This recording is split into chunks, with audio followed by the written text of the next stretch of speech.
전래동화 선문대 할망. 한라산이 우뚝 서 있는 아름다운 섬 제주도. 그런데 이 제주도와 한라산에는 어떤 전설이 내려올까요? 옛날 오랜 옛날, 옛날하고도 아주 먼 옛날, 제주도에 아주 키가 큰 할머니가 있었습니다. 이 할머니는 키가 얼마나 컸던지 남해 바다가 겨우 할머니 정강이 정도밖에 차지 않을 정도였어요. 그럼에도 불구하고 사람들은 할머니를 두려워하지 않았습니다. 사람들에게 해를 끼치거나 피해를 주지 않았기 때문이지요. 사람들은 할머니가 어디서 왔는지 또 어떻게 태어났는지 아무도 몰랐지만 이름을 선문대 할망이라고 불렀습니다. 그러던 어느 날 선문대 할망이 심심하던 차에 마시를 가려고 발걸음을 옮기던 중이었어요. 에고 다리야, 어디 앉아 쉴 곳이 없나? 선문대 할망은 워낙 키가 컸던지라 오랜 시간 많은 걸음을 옮기지 못했습니다. 그래서 마시를 가던 중에 잠시 쉴 만한 곳을 찾는데 어디에도 선문대 할망이 앉아 쉴 곳은 보이지 않았습니다. 그 당시만 해도 제주도는 그냥 평평한 섬이었던 까닭이지요.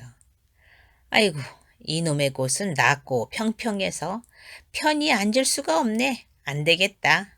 내가 깔고 앉을 만한 걸 만들어야지.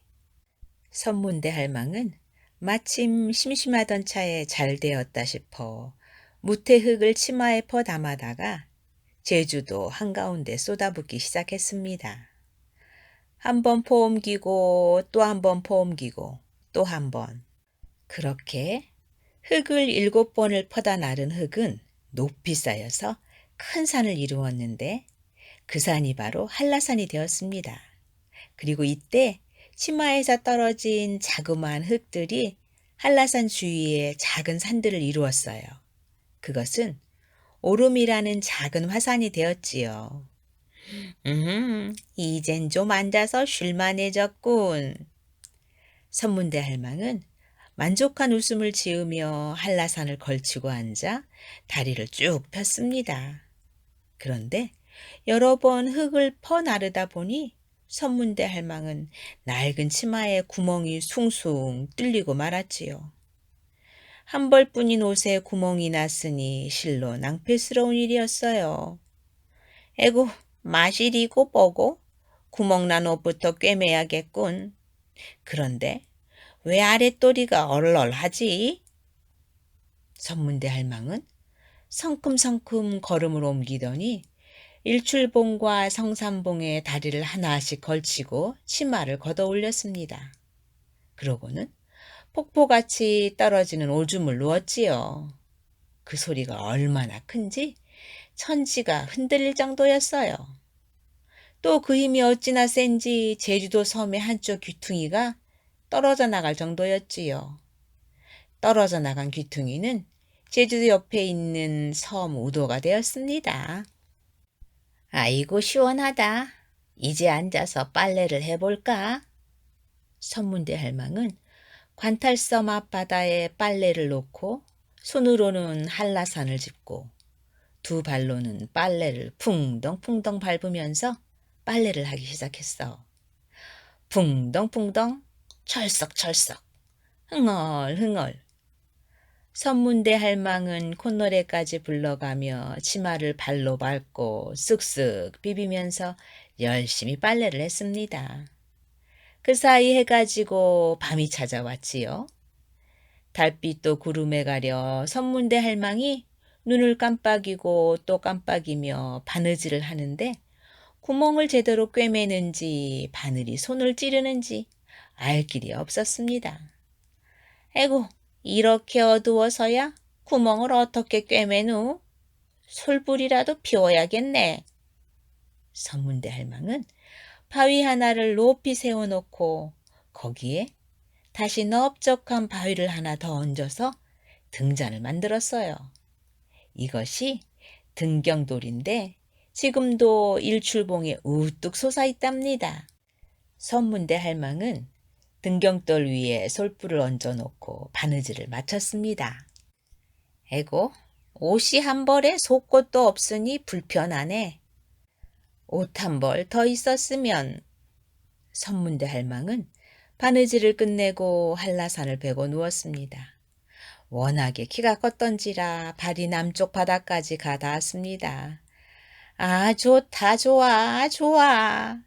선문대 할망은 바닷물이 살살 발을 간지리고 귓가에 찰싹찰싹 노래처럼 장단을 맞추는 파도 소리가 어찌나 기분 좋던지 금방 드르렁 드르렁 코를 골며 잠이 들었지요. 하지만 그 소리를 들은 제주도 사람들은 하늘이 내려앉은 것이 아닌지 걱정이 이만저만이 아니었습니다. 밤새도록 천둥 소리가 엄청 시끄러웠어. 하늘이 노하셨나 봐. 무트로 피난을 가야 하는 건 아닐까? 제주도 사람들은 아침 해가 뜨자마자 삼삼오오 모여서 어젯밤 일을 누가 먼저랄 것도 없이 서로 이야기했지. 선문대 할망의 코 고는 소리가 천둥 소리처럼 들렸던 거야. 마을 사람들이 그렇게 이런저런 얘기를 하고 있을 때 선문대 할망이 저벅저벅 걸어왔어.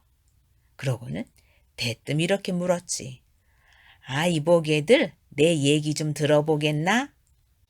모여있던 사람들은 선문대 할망의 목소리에 모두들 귀를 막고 얼굴을 찡그렸지. 사람들 귀에는 선문대 할망의 목소리가 산이 무너지는 것처럼 쩌렁쩌렁 울렸기 때문이야. 할망, 살살, 그리고 조용히 말씀해 주시겠소? 귀가 아파 못 듣겠소. 그런데도 선문대 할망은 제 목소리를 느끼지 못하는지 또 사람들 귀가 쩌렁쩌렁 울리게 말했어. 자네들 무트로 나가는 다리가 없어서 불편하지? 암요, 불편하지요. 배를 타고 가자면 높은 파도라도 만나 배가 뒤집힐까 늘 조마조마해요. 그런데 그걸 왜 물으시오? 아하, 그러면 내가 무트로 나가는 다리를 놓아줄까? 할망, 그게 정말이오? 아, 그럼 정말이지. 그 대신 나에게 속옷을 한 벌 지어주게. 아, 그거야 어려운 일이 아니지요. 사람들은 선문대 할망의 약속을 믿고 서둘러 옷감을 모으기 시작했어.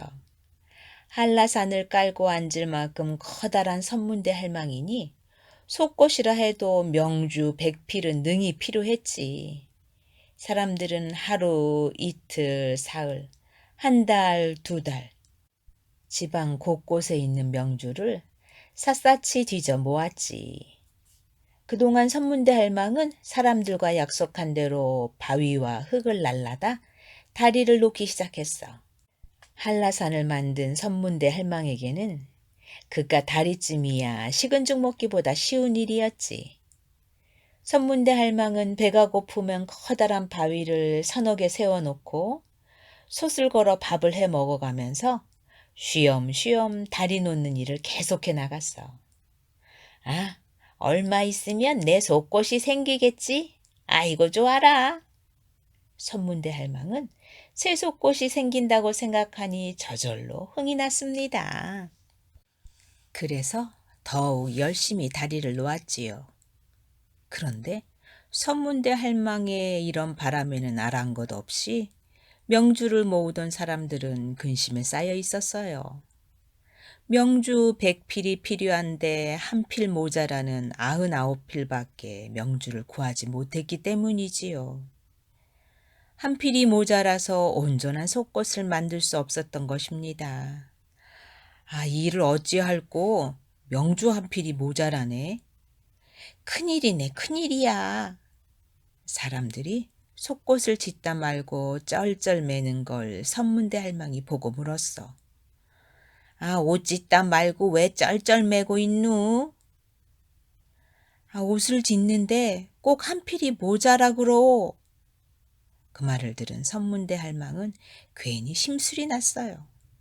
잔뜩 기대를 하고 있는데 명주 한 필이 모자라 속옷을 못 짓는다니 심술이 나는 것은 당연한 일이었지요. 에이, 그만둬. 나도 안 해. 선문대 할망은 다리 놓는 일을 그만두었습니다. 그리고는 휘적휘적 어디론가 사라져 버렸습니다. 결국 묻힐 있는 다리는 다 완성하지 못한 채 그 흔적이 지금도 조천읍 조천리와 신촌리 앞바다에 바위줄기로 남아 있다고 합니다.